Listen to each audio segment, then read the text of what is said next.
지금부터 정확히 20년 전에 2004년도죠. 2004년도 20년 전입니다. 저희 아이들이 그때 10대 애들이었습니다. 제가 우리 두 딸에게 선물을 하나씩 해줬어요. 작은 아이에겐 뭘 선물했는지 기억이 안 납니다. 그런데 큰 아이는 책을 좋아해서 제가 책을 한 권 선물로 줬습니다. 20년이 지났으니까 웬만한 책들은 다 정리하고 이제 없을 텐데, 큰아이 책꽂이에 보니까 이 책이 그대로 꽂혀 있습니다. 그 책 제목은 딸에게 아빠가 필요한 100가지 이유라는 책입니다. 그 책 첫 장을 딱 넘기면 제가 거기다 써준 짧은 글이 있어요. 하은이의 좋은 아빠가 되고 싶은 마음으로 이 책을 선물한다. 2004년 몇 월 며칠 아빠, 그리고 웃는 얼굴 거기다 이렇게 그렸습니다. 20년이 지나고 난 지금 과연 나는 아이에게 좋은 아빠가 되고 있는가? 내가 직접 딸에게 물어보지는 않았습니다. 근데 만약에 내가 물어본다면 그렇다고 할 것 같습니다. 제가 늘 좋은 아빠가 되고 싶어 했던 것은 저희 아버지가 늘 저에게 컴플렉스였습니다. 늘 술에 취해 있는 모습이 떠오르고, 또 누구에게도 싫은 말을 할 줄 모르고, 이 사람 저 사람에게 억울함을 당하고, 또 부모에게도 인정을 받지 못하고, 시골에서 농사를 지면서 혼자 삼켜야 하는 그런 어떤 억울함, 또는 여러 가지 마음의 한, 이런 것들을 마음속에 깊이 삼켜 놓았다가 술을 드시면 술로 다 풀었습니다.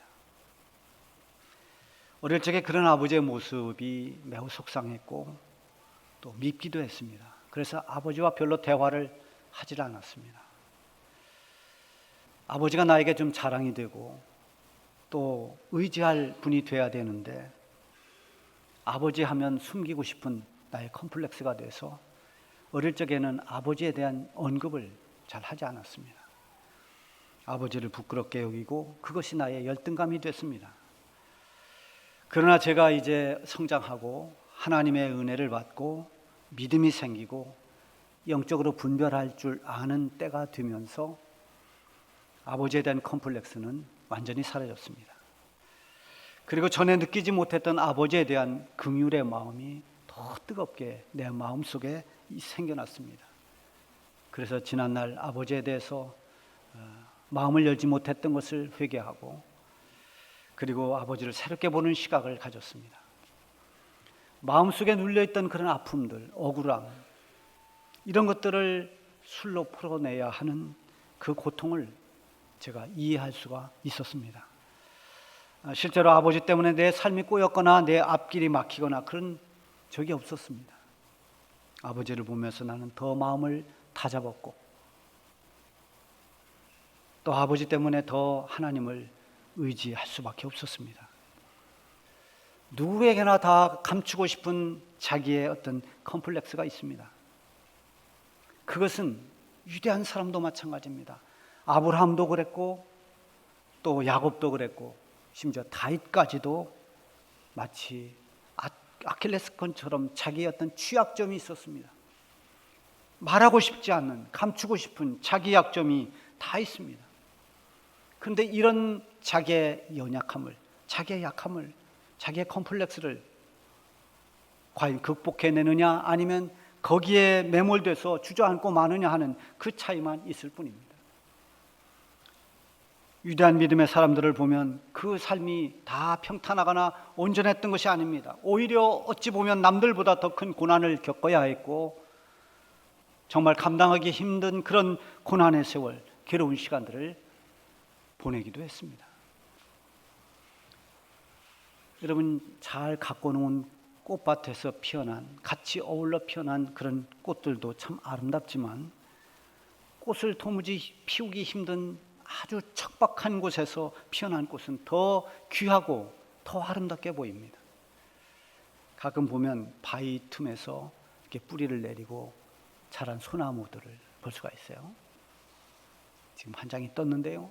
지금 흙이 없습니다. 저 바위 틈새로 생명을 유지하면서 자란 소나무입니다. 제가 집에 돌아갈 때 그 돌계단 보면 거기 돌계단 틈새에 흙이 없는데 거기서 꽃이 한 송이 피어났습니다. 제가 찍은 사진입니다. 정말 꽃을 피울 수 없는, 자랄 수 없는 그런 척박한 곳에서 그런 모든 어려운 환경을 이겨내고 꽃을 피우고 생명이 움터나는, 이걸 보면 정말 박수를 쳐줄 만큼 귀해 보입니다. 오늘 본문에 보면은 사도 바울의 고백이 나오고 있습니다. 그를 괴롭게 하고 고통스럽게 하는 가시를 하나님이 주셨다고 했습니다. 하나님께서 주시는 것이면 다 우리가 좀 만족할 만하고 기뻐하고 좋은 것들을 우리는 원하지만 그렇지 않을 때가 많습니다. 사도 바울도 좋은 것 주시기를, 또 문제 해결해 주시기를 원했는데 전혀 원치 않는 고난을 하나님이 주셨습니다. 바울은 그것을 가시라고 했습니다. 인간적으로 너무나 아프고 힘들고 괴롭기 때문에 이 가시를 사탄의 사자다, 이런 표현도 했습니다. 이 가시가 어떤 사람에게는 실패한 사업일 수 있습니다. 사업이 무너지면서 너무나 고통을 받고 있는, 그것이 자기에게 가시가 됐습니다. 어떤 사람에게는 뜻밖의 사고이기도 합니다. 정말 상상도 못했던, 예측할 수 없었던 사고를 만나서 갑자기 삶이 어려워지는, 그게 그 사람에게 가시가 될 수 있습니다. 어떤 사람은 늘 짊어지고 있는 자기의 질병이 가시가 될 수도 있습니다. 그러나 만약에 하나님께서 주시는 가시라면 그 가시는 모두 하나님의 섭리가 담겨 있습니다. 그 가시 안에 하나님의 뜻이 숨겨져 있습니다. 하나님이 주시려고 하는 목적은 가시가 아닙니다. 가시는 나에게 은혜를 주시는 그런 하나의 수단에 불과할 뿐입니다. 사탄은 가시를 찔러서 우리를 넘어지게 하지만 하나님은 가시를 통해서 우리를 온전하게 만드시고 가시를 통해서 선한 열매를 맺도록 하십니다. 이혜인 씨가 쓴 선인장이라는 시가 있죠. 사막에서도 나를 살게 하셨습니다. 쓰디 쓴 목마름도 필요한 양식으로 주셨습니다. 내 푸른 살을 고통의 가시들로 축복하신 당신, 피 묻은 인고의 세월 견딜 힘도 주셨습니다. 그리하여 살아있는 그 어느 날 가장 긴 가시 끝에 가장 화려한 꽃 한 송이 피워 물게 하셨습니다. 여기 말하는 가장 긴 가시가 무엇일까요? 가장 고통스러웠을 때, 가장 힘들었을 때, 그때 하나님은 그것을 통해서 오히려 화려한 아름다운 꽃을 피워나게 했다는 것입니다. 바울은 지금 자기가 겪고 있는 이 가시의 고통이 어떤 의미라는 것을 알고 있습니다. 7절에 보면 여러 계시를 받은 것이 지극히 크므로 너무 자만하지 않게 하시려고 내 육체에 가시 곧 사탄의 사자를 주셨으니 이는 나를 쳐서 너무 자만하지 않게 하려 하심이라. 한마디로 말하면 바울에게 하나님이 가시를 주신 것은 너무 자만하지 말라고 하나님이 가시를 주셨다는 겁니다. 바울은 영적으로 자만할 수 있는 조건을 다 갖추었습니다. 그가 말한 것처럼 그는 하나님으로부터 받은 계시가 지극히 크다고 했습니다. 남들이 쉽게 경험할 수 없는 그런 깊은 영적인 세계를 체험했습니다. 하나님이 보여주신 그 환상, 계시, 이런 걸 통해서 남들이 보지 못하는 그런 영안이 활짝 열렸습니다. 이렇게 큰 계시를 받고 큰 환상을 보면, 깊은 영적인 체험을 하면 자기도 모르게 자만할 수 있습니다. 나는 너희들과 차원이 다르다. 너희들과 믿음의 수준이 달라. 자만해지면 자꾸 신앙의 중심이 자기 자신에게로 갑니다. 그래서 뭔가 좀 과시하려고 하고 우쭐대고 싶고 남을 보면서 무시하고 판단하고 스스로 높아지려고 합니다. 그래서 대단한 간증을 가지고 있는 사람들은 대단히 조심해야 됩니다. 나 중심이 되지 않도록 경계해야 됩니다. 한국의 사이비 이단 교주들의 특징이 다 대부분 영적 교만에서 빗나간 사람들입니다. 한강 백사장에서 기도하던 박태선 장로, 그분이 기도하면 수많은 사람들이 치유되고 병이 나았습니다. 이런 기적을 일으켰던 사람이 전도관의 교주가 됐습니다. 통일교회 문선명, 신천지의 이만희, 다 이런 종류의 사람들입니다. 하나님은 스스로 교만한 사람을 그대로 사용하지 않습니다. 교만하면 하나님과 대적자가 됩니다. 여러분, 도덕적으로 교만한 사람은 예수 믿기 정말 어렵습니다. 이런 못되게 살아가는 사람들, 나쁜 짓 하고 죄가 많고 아이고 나는 죄투성이야, 이런 사람은 변화되기 쉽습니다. 꼬꾸라집니다. 그런데 나는 남에게 피해를 준 적이 없고, 나는 내 양심을 지키며 살았고, 나는 다른 사람들에게 좋은 일 많이 했고, 이렇게 해서 자기의 도덕적 기준으로 나는 도덕적이고 윤리적인 사람이다, 이렇게 자기 의를 가지고 있는 사람들이 예수 믿기가 가장 어려운 사람들입니다. 이런 사람들 변화되기가 정말 어렵습니다. 자기 의 때문입니다. 그런가 하면 힘이 있어서, 능력이 있어서 교만한 사람, 이런 사람들은 하나님을 의지하지 않습니다. 그 나약한 사람들이 하나님 앞에 가서 도와달라고 기도하고 하나님 의지하는 거다, 이렇게 생각합니다. 내 힘으로 살아간다고 그렇게 생각합니다. 그래서 하나님은 교만을 싫어합니다. 잠언서 16장 5절에 보면 무릇 마음이 교만한 자를 여호와께서 미워하시나니 피차 손을 잡을지라도 벌을 면하지 못하리라. 베드로전서 5장 5절에 보면 하나님은 교만한 자를 물리치시고 겸손한 자에게 은혜를 주시느니라. 누구든지 교만한 태도로는 하나님을 올바르게 섬기지 못합니다. 열등감도, 이 심한 열등의식도 신앙생활하는데 굉장히 방해가 됩니다. 열등감 때문에 하나님의 일을 감당하기가 진짜 어렵습니다. 그런데 교만함으로는 더더욱 하나님 뜻대로 살기가 어렵습니다.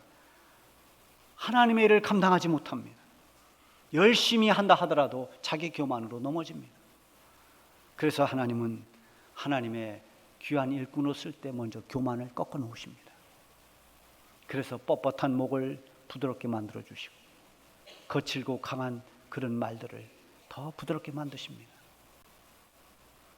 자아가 너무 센 사람, 내 생각만 옳다고 여기는 그런 사람들, 이런 사람들을 하나님이 잘 다듬고 또 다듬어서 빚어서 하나님 쓰시기에 합당한 그릇으로 만들어 놓으시고 사용하십니다.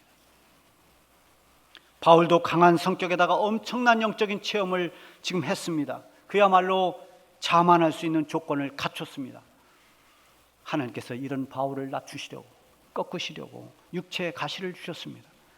너무 자만하지 않도록, 그가 교만해서 넘어지지 않도록 가시를 통해서 그를 낮추고 겸손하게 만드셨습니다. 어떤 사람은 가시 때문에 낙심해 버립니다. 왜 하나님이 나에게 이런 고통을 주실까? 왜 나에게 내 삶에 이런 아픔을 주시는 걸까? 하나님을 원망합니다. 그건 가시를 주신 하나님의 뜻을 모르기 때문입니다. 가시가 가시로 끝날 일이 아니라는 것을 몰라서 그렇게 말하는 것입니다. 바울은 예수님 만난 후에 이전에 자랑하던 모든 것들, 교만의 이유가 됐던 것들은 다 배설물로 여겨버렸습니다. 그리고 이제는 영적인 체험을 해서 엄청난 그런 계시를 받았고 그런 환상을 보았습니다. 남들이 경험하지 못했던 영적 세계를 들어갔습니다. 그때 하나님이 주신 그 가시, 이 가시가 나를 컨트롤하고 나를 자만하지 않도록 나를 잡아주시는 하나님의 은혜라는 것을 깨달았습니다. 그래서 교만은 버리고 가시는 끌어안았습니다. 가시로 인해서 자기를 낮추고 겸손해졌다면 그것은 가시로 인해서 은혜를 받은 것입니다. 가시 때문에 교만할 수 없게 되었고 겸손하게 하나님을 의지하게 되었다면 그 가시는 오히려 축복이 된 것입니다. 바울이 이렇게 가시의 의미를 깨닫게 된 것은 처음부터가 아닙니다. 기도를 하고 나서 깨닫게 됐습니다. 8절에 보면 이것이 내게서 떠나가게 하기 위하여 내가 3번 주께 간구하였더니. 가시는 고통을 줍니다. 우리를 찌르는 것입니다. 그 찔리는 아픔은 정말 괴롭고 힘든 것입니다. 바울도 이 가시의 고통 때문에 이것을 내게서 떠나가게 해달라고, 이것을 제거해달라고 하나님 앞에 간절히 기도했습니다. 그렇게 그 육체의 가시를 해결하기 위해서 작정하고 3번 기도했다고 말하고 있습니다. 첫 번째 기도할 때 응답이 없었습니다. 두 번째 하나님 앞에 매달려 기도할 때도 하나님은 침묵하셨습니다. 그런데 3번째 기도할 때 드디어 하나님께서 응답의 말씀을 주셨습니다.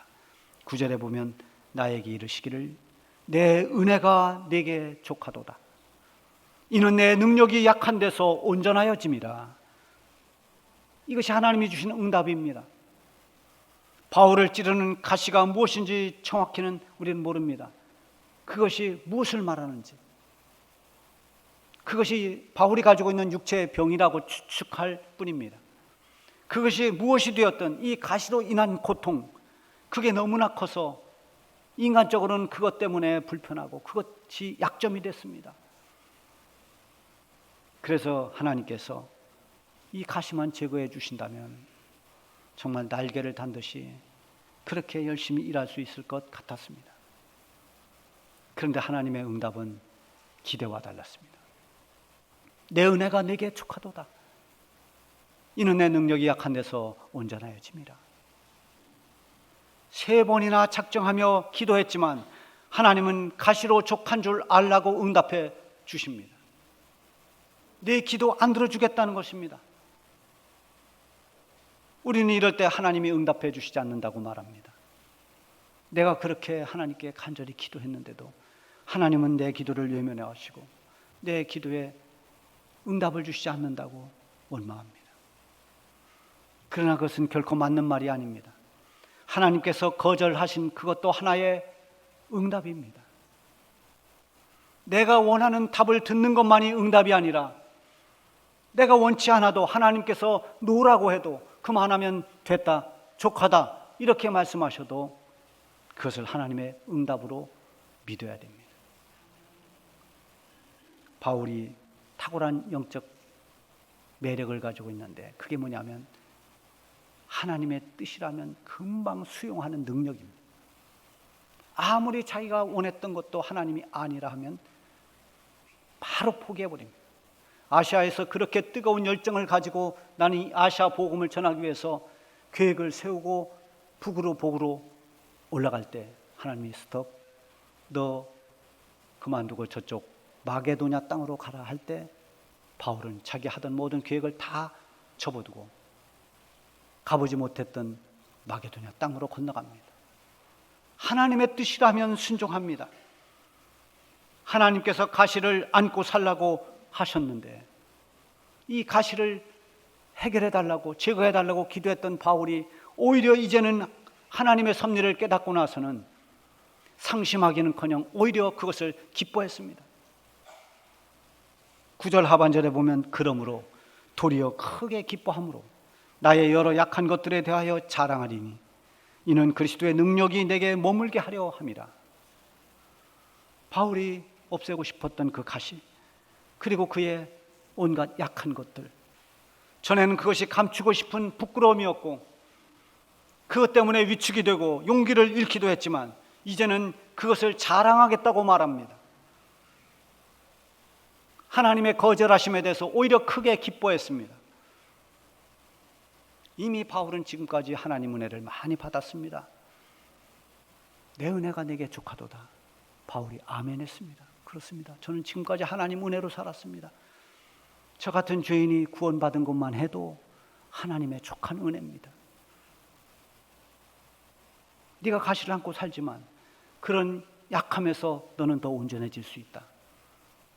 바울은 거기도 아멘 했습니다. 육체의 가시가 교만하지 않도록, 그래서 넘어지지 않도록 하는 브레이크가 되고 이 가시 때문에, 약함 때문에 하나님을 더 의지하게 됨으로써 그리스도의 능력이 언제나 그 안에 머문다고 그래서 나는 기쁘다고 말합니다. 약함이 그리스도의 능력으로 채워져서 약함이 강함되는 결과를 가져오게 되는 것입니다. 예수님이 우리를 위해서 고난받으시고 십자가에 죽으실 때 그때 마치 저 도수장으로 끌려가는 어린 양처럼 연약했습니다.